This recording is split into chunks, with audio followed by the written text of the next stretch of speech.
আজকে কি কি নিয়ে আসছে দেখুন। আজকে বাজারে নিয়ে এসেছি হলো এই দেখো দই, টক দই তোমার লাগতে পারে, টক দই, কুমড়ো কুমড়ো, আর কি কি নিয়ে এসেছে? কুমড়ো, এবার নিয়েছি পাকা পেঁপে, পাকা পেঁপে, পেঁপে নিয়েছি পাকবে, এই দেখো পেঁপে পাকবে, এগুলা সব পাকা পেঁপে, এই দেখো পেঁপে। বাবা করো না? পাকা পেঁপে করি, পছন্দ করি আমি আসি তো দাদু তোমাদের জন্য। পাকা পেঁপে, এরপর আর নিয়ে এসেছি আম, দেশি আম। বাবা গো বাবা, এগুলো কোথার থেকে নিয়ে আসছো? সব দেশি আম, সব বললামারি বাজার থেকে। দেখো আমার পরিচিত আছে তো সব দেশে। বাবা তো অনেক কিছু নিয়ে আসছো তুমি দেখি।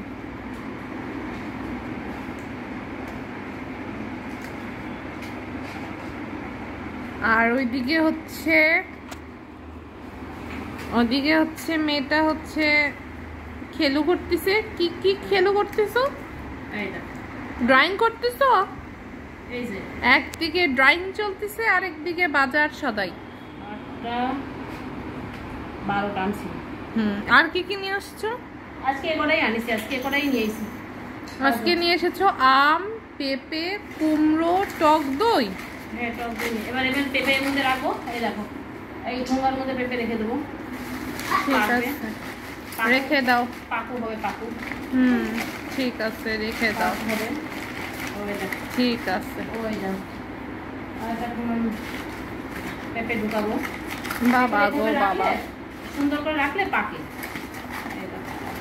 এই ঠোঙাগুলো আমি রেখে দিচ্ছি, চালের ঠোঙাগুলো সব। এই পেঁপেটা এই দেখো, এই পাকা পাকা। আর একটা পেঁপে দেখো পেকে গেছে, এর মধ্যে আগের দিন রাখছিলাম। আর একটা পেঁপে বাক্সে ওই যে উপরে দেখেছো, ওই পেঁপেটা দেখো, ওই পেঁপেটা দেখো। কি ড্রয়িং করতেছ আজকে? এই দেখো আম দেখো, তুমি দেখাই দাও। এই দেখো আম দেখো, দেখো এদিকে দেখো। একদিকে দাদু বসে আছে আম নিয়ে, আর একদিকে পুতনি আঁকতেছে ছাতা আঁকতেছে। বাবা গো, ঈদের ছাতা চলতেছে আর এইদিকে চলতেছে হচ্ছে আম বন্টন, আমের বন্টন চলতেছে। মা এই তো ডিম পোস্ট করতেছি, দেখো দেশি মুরগির ডিম। আর পুড়ে গেল ঘি দেবো একটু। বাবা ঘির মধ্যে হচ্ছে দেশি মুরগি। বাবা ডিম কুসুম গরমে ওই ইটা ফেটে যাচ্ছে, পুড়ে গেল তেলটা। কমাই দিচ্ছি।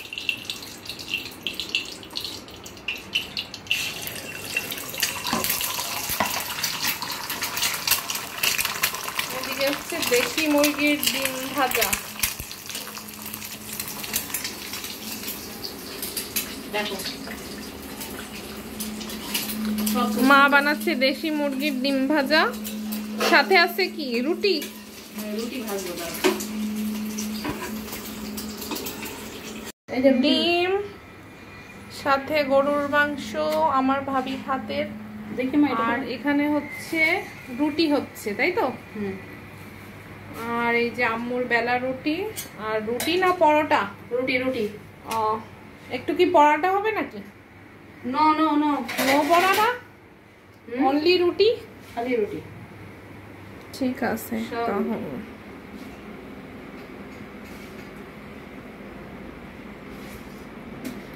তো আম্মু সকালবেলা এত গরমের মধ্যেও রান্নাঘরে রান্না করছে, এটা শুধু মায়েরাই পারে। আবার হাইও দিচ্ছে। আমার ভাইজি আঁকতেছে একটা ছাতা, সেই ছাতাটা প্রায় আঁকা শেষ। আর এদিকে কি হচ্ছে ভাইজি? এদিকে কি হচ্ছে? ফুল আঁকতেছে। দেখেন কি কৌশল, ও কিন্তু খুব দারুণ আর্ট করতে পারে, এটা তো আমার আগের ভিডিওতে আপনারা দেখেছেন। খুবই সুন্দর যে রং পেন্সিল, ও আর্ট করতে খুবই পছন্দ করে এবং বড় হয়ে কি হবে, আর্টিস্ট। বড় হয়ে আর্টিস্ট হতে চাই। রং, ওই যে রং আর ওই যে খাতা। হ্যালো, আসসালামু আলাইকুম। আমি সৌমি আর ট্রাভেল উইথ মিশোর আরও একটা নতুন ভিডিওতে আপনাদের সবাইকে স্বাগত জানাচ্ছি। তো শুরুতে তো আপনারা দেখেই নিলেন যে আম্মু হচ্ছে বাজার করে নিয়ে আসছে। তো আজকে আমরা বানাবো হচ্ছে শিক কাবাব। তো যেহেতু ভাইয়া চলে যাবে আর মালিহাও আসছে, তাই ভাবলাম যে একটু শিক কাবাবই করি। তাই আর এটা হচ্ছে যে আমি ফালুদা খাচ্ছিলাম, আম্মুর হাতের স্পেশাল ফালুদা। যাই হোক, যেহেতু আজকে আমরা শিক কাবাব বানাবো বাসাতেই, এর জন্য তার জন্য হচ্ছে সব কিছু রেডি করে নিচ্ছিলাম। আর শিক কাবাবের মশলা তো আপনারা সবাই জানেন, তাই আমি আর এক্সট্রা করে আর ওটা বলছি না। তো আমি এখানে হচ্ছে সব কিছু রেডি করে নিচ্ছিলাম শিক কাবাবের জন্য যত যা জিনিস দরকার। আর আজকে শিক কাবাবটা করবো হচ্ছে রাতের বেলায়, এর জন্য হচ্ছে দুপুর থেকে একটু ম্যারিনেট করে না রাখলে মাংসটা একদমই মানে সিদ্ধ হবে না, সিদ্ধ হতে অনেক দেরি হয়ে যাবে। তার কারণে যেহেতু সিদ্ধ করতে হবে, তাই পেঁপে বাটা দিয়ে অবশ্যই ম্যারিনেট করে রাখতে হবে, কারণ আমরা সবাই জানি যে পেঁপেটা কিন্তু মাংসটাকে নরম করতে অনেক বেশি হেল্প করে। তো এরপরে হচ্ছে আমার প্রধান যে উপকরণ সেটা হচ্ছে যে বেরেস্তা টক দই শিক কাবাবের। আমি এই রেসিপিটা শিখেছিলাম উম্মের রেসিপি থেকে, উম্মি আপুর কাছ থেকে। উম্মে আপু ওনার এই রেসিপিটা আমি সব সময় ফলো করে আজ পর্যন্ত যতবারই বানিয়েছি ততবারই সবাই বলেছে যে খুবই মানে আর কি মজা হয়েছে। মানে বাইরের যে শিক কাবাবটা হয় সেরকম হুবহু সেটার থেকেও আরও বেশি ভালো টেস্ট আসে। আমি নিজেও অবাক হয়ে যাই যে আমার শিক কাবাবটা এত টেস্ট আসে। তো থ্যাঙ্কস টু উম্মে আপু, ওনার এই রেসিপিটা আসলেই অনেক চমৎকার। যাই হোক, এরপরে হচ্ছে আমার এখানে আমি সব কিছু পেস্ট করে নিলাম, আর পেস্ট করে সব কিছু আর কি মাংসের মধ্যে দিয়ে দিচ্ছি। তো এখানে আমি আম্মু আগের থেকে বেশ খানিকটা মাংস এই কাবাব করার জন্য কেটে রেখেছিল, সেটা বহুদিন আগের থেকে, মানে 2-3 দিন আগেই আর কি, যখন কোরবানির মাংসটা আনা হয়েছিল। যাই হোক, এরপর আমি হচ্ছে বিকালের দিকেই হচ্ছে সব কয়লা নিয়ে সব কিছু রেডি করে ফেলেছিলাম। এই কয়লাটাও কিন্তু আমাদের বাসায় হাফ বস্তা ভরে বেশ কিছুদিন আগেই আর কি নিয়ে আসা হয়েছিল, কারণ আমরা যেহেতু বাসাতেই করি তাই কয়লাটা খুব দরকার পড়ে, এর জন্য আর কি। আর আজকে বাইরের ওয়েদারটা ওকে, মোটামুটি মানে একটু গরম আছে। আমি লাস্ট শিক কাবাব যেবার করেছিলাম সেবার হচ্ছে যে প্রচণ্ড পরিমাণে শীত ছিল। তো শীতের মধ্যে করতে এত ভালো লাগছিল, মানে একে তো শীত, তারপর হচ্ছে শিক কাবাবের যে আগুনের গরমটা। তো এর জন্য শিক কাবাব করতে গেলে সবাই আসলে শীতকালেই করে, কিন্তু যেহেতু এখন ভাইয়া চলে যাবে তাই এর জন্য আগে করছিলাম। আরও 1 চামচ লাগবে। আচ্ছা হ্যাঁ, আরও 1 চামচ। যে আমার ভাইজি চলে এসেছে, আমার মজা করে গোস্ত রান্না করবে নাকি? না শিক কাবাব, শিক কাবাব, শিক কাবাব ওর খুব পছন্দ, এবং সে এখন রান্না করবে হচ্ছে শিক কাবাব। আর এখানে নিচ্ছে হচ্ছে সস, তাই তো? 1 চামচ নাও বাবা, ওটা কম হয়ে যাবে। 1 চামচ নাও, আরও 2 চামচ নাও, আরও 2 চামচ নাও। আর এই যে হ্যাঁ, আরও 2 চামচ নাও। আর এই যে আমাদের হচ্ছে এখানে সালাদ কাটা রেডি, সালাদ রেডি। আর একটা সালাদ একজন খেয়েও নিচ্ছে। আর এই আমি বন্ধ করে দিলাম। ওরে আল্লাহ, ওই রুমটা একটু বন্ধ করে আসি, ঠান্ডা সব বেরিয়ে যাবে। দাঁড়াও, রুমটা বন্ধ করে দেই একটু। এখানে আরো চামচ দাও। হ্যাঁ, আরো চামচ দাও, আরো 2 চামচ দাও। তো এই যে আজকে হচ্ছে যে আমরা বানাবো শিক কাবাব, আর শিক কাবাবের জন্য যাবতীয় সবকিছু আমরা রেডি করতেছি। সালাদ কাটা শেষ, সস বানাচ্ছে হচ্ছে আমার ভাইজি। এই যে বলে দাও কি বানাচ্ছো? সস বানাচ্ছে আমার ভাইজি। আর ওইদিকে হচ্ছে আমরা মাংসের প্রিপারেশন তো দুপুরে করে রেখেছিলাম, তো এখন হচ্ছে যে সবকিছু রেডি করে শিকের মধ্যে সবকিছু মাংস দিয়ে তারপরে একবারে রেডি হয়ে তারপর আসছি কয়লা জ্বালানোর সময়। এখন আমরা এই গোশগুলো এই শিকের মধ্যে ভরে ফেলবো। এই যে এই শিকগুলোর মধ্যে ভরে ফেলবো গোশগুলো। তো গোশগুলো ভরার পর আমরা আবারও আসছি। আচ্ছা, আমরা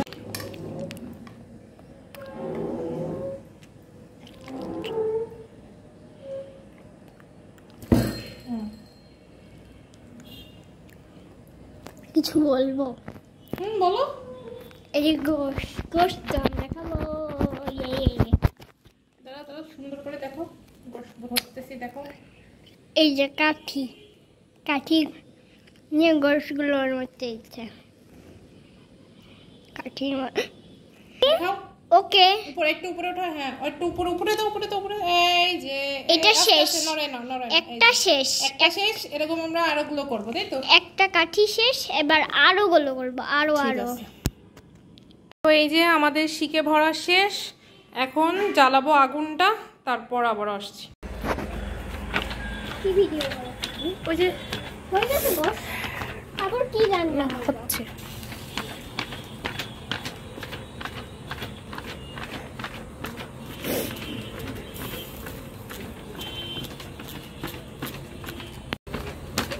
দেখছো কিভাবে জ্বলতিছে?